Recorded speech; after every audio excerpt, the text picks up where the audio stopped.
नमस्ते साथियों, हिंदी स्टडी 2.0 में आप सभी का स्वागत है।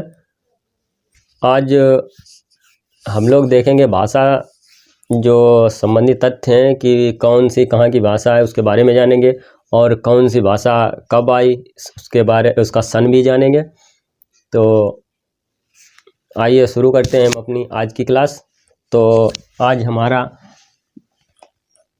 टॉपिक है हिंदी भाषा। क्या है? हिंदी भाषा। इसके बारे में हम इसके विशेष तथ्य और क्या है वो जानेंगे। तो ये भी आज इसका मुख्य तत्व है। क्या है कि विश्व में लगभग कितनी भाषाएं बोली जाती हैं? विश्व में लगभग, यानी पूरे विश्व में लगभग 3000 भाषाएं बोली जाती, 3000 भाषाएं बोली जाती हैं।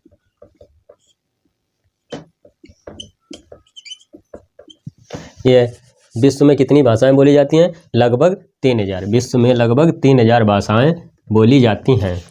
अच्छा, जो उनमें 3000 भाषाओं में जो हमारी एक हिंदी भाषा है, वो भाषा कैसी है? वियोगात्मक भाषा है और विश्लिष्ट भी है। यानी इसमें एक और तथ्य लिखिए है कि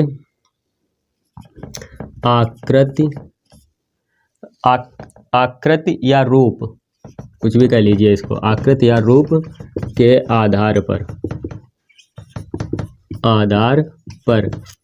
आधार पर हिंदी कैसी भाषा है? हिंदी वियोगात्मक है,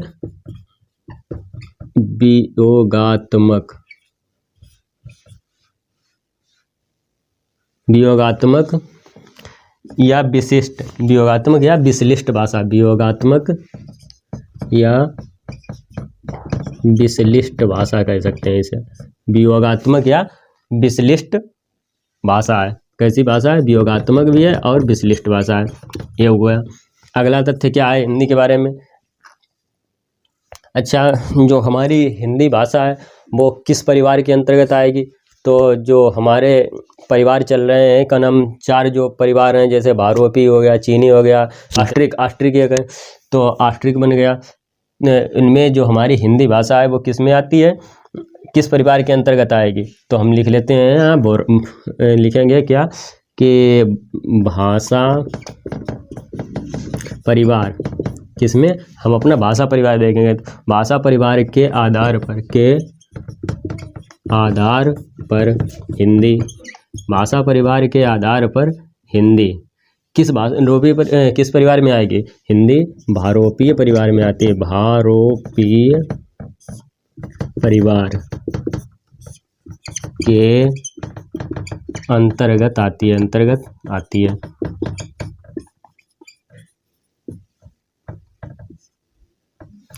अच्छा, भाषा परिवार के आधार पर भारोपीय परिवार के अंतर्गत आती है क्या? हिंदी। तो ये देखा। अच्छा, भाषा परिवार अब कितने हैं? भाषा परिवार कितने हैं? 4 हैं। अभी मैंने बताए थे कौन कौन से। एक तो भारोपीय था, एक था चीनी, एक क्या था द्रविड़, एक क्या था ऑस्ट्रिक। ये देखते हैं। तो भाषा परिवार कितने हैं ये भी लिख लीजिए। ये भी एक विशेष तथ्य जानते रहिए कि भाषा परिवार कितने हैं। भाषा परिवार बना कितने हैं? 4। कौन सा है? भारोपीय परिवार। भारोपीय परिवार एक हो गया। परिवार भारोपीय परिवार तो क्या आएगा? ऑस्ट्रिक आएगा। और चौथे नंबर पर क्या आएगा? चौथे नंबर पर चीनी आएगा। यहाँ पे लिख देता हूँ, चौथे नंबर पर चीनी परिवार आता है। यानी भाषा परिवार जो है हमारे 4 हैं। भारोपीय परिवार, भारोपीय परिवार, द्रविड़, ऑस्ट्रिक और चीनी। अच्छा, अब तो भाषा परिवार हमने देखे, भारोपीय परिवार, चीनी, द्रविड़ और ऑस्ट्रिक, ये तो 4 परिवार हुए। अब हम जानेंगे कि अच्छा, ये भी एक तथ्य जान लीजिए कि भारोपीय परिवार कितने लोग बोलते हैं। कहाँ? यहाँ पे लिख देता हूँ। भारोपीय परिवार कितने लोग बोलते हैं? 73%। कितने लोग बोलते हैं? 73%। भारोपीय परिवार कितने लोग बोलते हैं? जो है 73% बोलते हैं, जिसके अंतर्गत हमारी हिंदी आती है। अच्छा, द्रविड़ के अंतर्गत कितने लोग बोलते हैं? द्रविड़ लोग 25% बोलते हैं, 25% द्रविड़ बोलते हैं। अब कितने बचे? अब 73 और 25 98 98 बचे हैं। 2% 2% में ऑस्ट्रिक और चीनी आते हैं। तो ऑस्ट्रिक कितने लोग बोलते हैं? ऑस्ट्रिक बोलते हैं 1.3% और बचा कितना? 70। तो 0.70% जो बोलते हैं वो चीनी लोग बोलते हैं। ऐसे ये निकल गया, या 0.7% इस तरीके से। तो भारोपीय जो है परिवार 73% लोग बोलते हैं, द्रविड़ 25%, ऑस्ट्रिक 1.3% और चीनी 0.7% या 0.70% इतने लोग बोलते हैं। अब हम जानेंगे कि जो है हिंदी भारोपीय, जो भारत यूरोप, भारोपीय क्या है? भारत और यूरोप है, इसमें दो है, भारत और यूरोप के जो ईरानी शाखा के अंतर्गत आती है, जो आर्य भाषा थी, उसी की एक उपशाखा है। तो ये भी जानेंगे। तो आइए देखते हैं, उसके बारे में जानते हैं।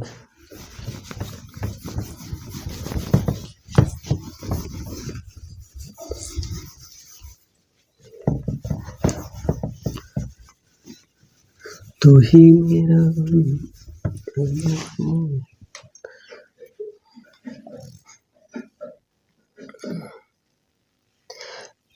तो अब हम देखते हैं कि भारतीय जो आर्य भाषा है, भारतीय आर्य भाषा वो कितने भागों में विभक्त है? भारतीय आर्य भाषा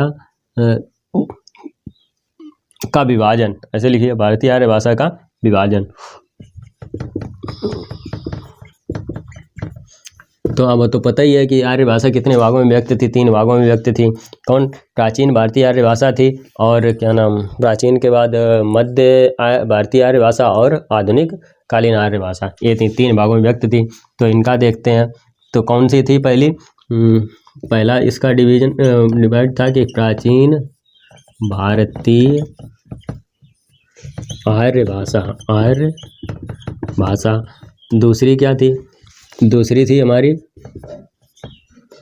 मध्यकालीन आर्य भाषा।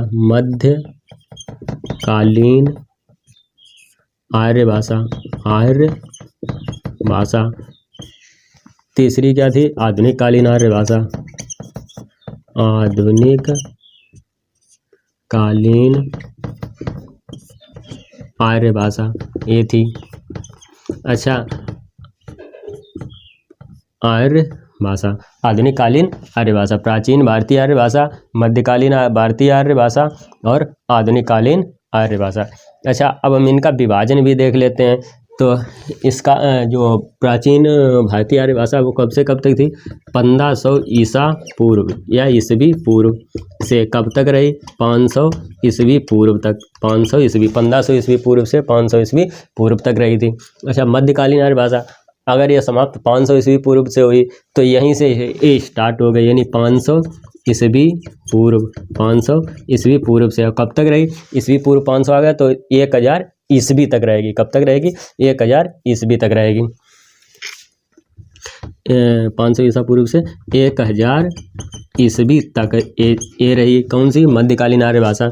बची क्या अब हमारी? आधुनिक कालीन आर्य भाषा। आधुनिक कालीन आर्य भाषा जो थी, जो ये समाप्त हुई 1000 ईसवी तक। 1000 ईसवी तक मध्यकालीन आर्य भाषा रही, तो इसी से स्टार्ट हो जाएगी, मतलब 1000 ईसवी से अब तक, जो आज तक हम लोग चल रहे हैं वो किस में चल रहे हैं? आधुनिक कालीन आर्य भाषा में। अच्छा, और कुछ इनके बारे में तथ्य क्या है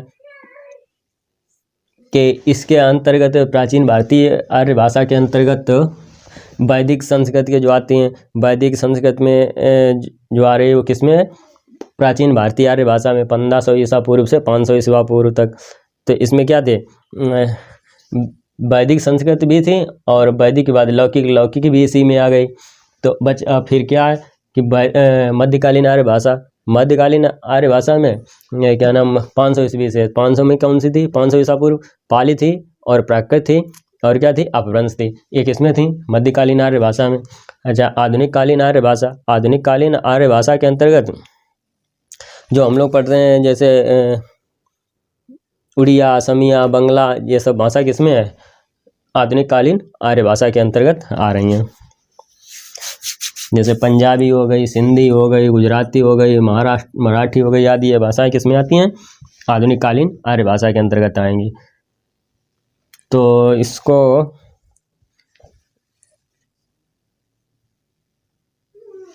ऐसे लिख लीजिए यहाँ पे, इसको यहाँ पे लिख लीजिए। इसके अंतर्गत आएंगी कौन सी भाषाएं? लौकिक वो का नाम है, वैदिक संस्कृत और कौन सी थी? एक लौकिक संस्कृत। वैदिक संस्कृत थी, संस्कृत व लौकिक संस्कृत। लौकिक संस्कृत ये किसमें थी? ये तो थी भारतीय आर्य भाषा जो 1500 ईसा पूर्व से 500 ईसा पूर्व थी। अब दूसरी हमने क्या देखी थी? मध्यकालीन आर्य भाषा। मध्यकालीन आर्य भाषा। आर्य भाषा इसका समय क्या था? 500 ईसा पूर्व या ईसवी पूर्व। जो हमारी एक ईसवी थी उससे भी 500 वर्ष पहले, तो ईसा पूर्व से 1000 ईसवी तक रही इसने अपना शासन किया, मध्यकालीन आर्य भाषा ने। इसके अंतर्गत कौन सी आती हैं? इसके अंतर्गत वही हमारी जो पाली हो गई, प्राकृत हो गई, अपभ्रंश हो गई, ये भाषाएं किसमें आई? मध्यकालीन आर्य भाषा में। तीसरी हमारी थी क्या? आधुनिक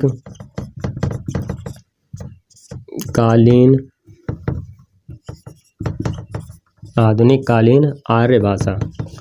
आर्य भाषा ये कब से कब तक रही? ये 1000 ईस्वी से अब तक जो है, 1000 ईस्वी से अब तक जो हम लोग बोल रहे हैं वो इसी में है, आधुनिक कालीन आर्य भाषा। इसके अंतर्गत कौन सी आती हैं? जो भी हिंदी की जो भी बोलियां थीं वो सभी आती हैं।